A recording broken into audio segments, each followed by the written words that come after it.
All right, a story you're only going to see here on Spicer and Company. A Michigan high school student was directed by her principal to remove any and all religious references that she had included in her upcoming graduation speech. Here's what she wrote. For me, my future hope is found in my relationship with Christ. By trusting in him and choosing to live a life dedicated to bringing his kingdom glory, I can be confident that I am living a life with purpose and meaning. My identity is found by what God says, and who I want to become is laid out in Scripture. Now take a look at what the principal wrote back. You are representing the school in this speech, not using the podium as your public forum. We need to be mindful about the inclusion of religious aspects. These are your strong beliefs, but they are not appropriate for a speech in school public setting. I know this will frustrate you, but we have to be mindful of it.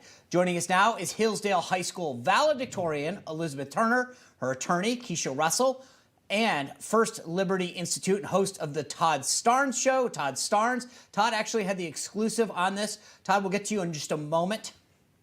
Welcome to all of you. Elizabeth, at first, I would just like to say how proud I am of you. Even hearing Sean read that is outstanding. But walk us through what happened here. You get this incredible honor to speak at your high school graduation, and then you get a note from your principal saying that. What was your response when you saw that note?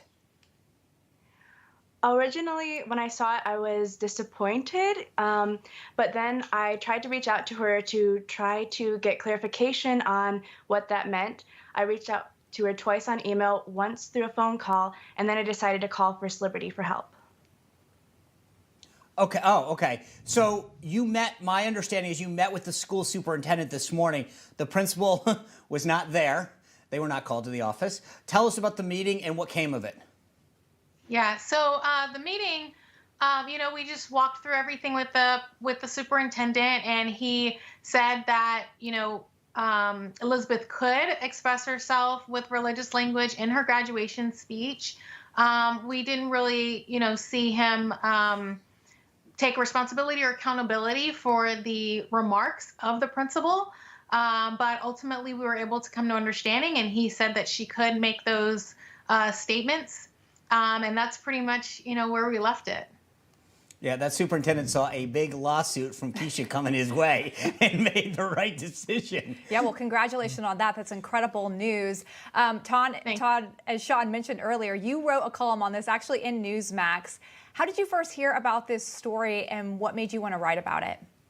Well, these are the kinds of stories that we talk about on my national radio show on an almost daily basis. Religious liberty, our freedoms under attack, and especially on public school campuses. And I've got to tell you, Elizabeth is a hero, and God bless First Liberty Institute. They are on these kinds of stories like a pit bull on a pork chop.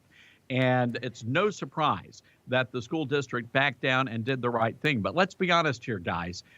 Had this graduation speech been about Black Lives Matter or it was a pro-Palestinian movement, there would not have been an issue. But because Elizabeth wanted to talk about her faith in God, which she is allowed to do under the United States Constitution, she came under attack.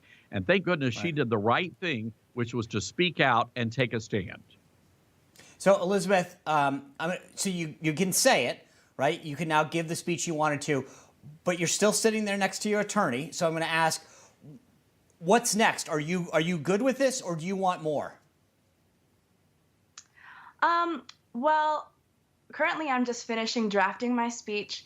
I'm really pleased that I'm able to present it on June 6th, and I'm just really grateful for all the help that First Liberty has given us so far. Elizabeth, do other students know about your situation? And if so, what has their response been? I have gotten a few people who've reached out. I'm a virtual learner currently, so I'm not among the masses physically, but I am definitely aware that there are several people in my school who are familiar with what's going on. Keisha, you mentioned that when you met with the superintendent that they didn't apologize or recognize Elizabeth's rights. Todd just brought that up. She has the right to do this. So I'll ask you this question. What do you want to make this right for Elizabeth?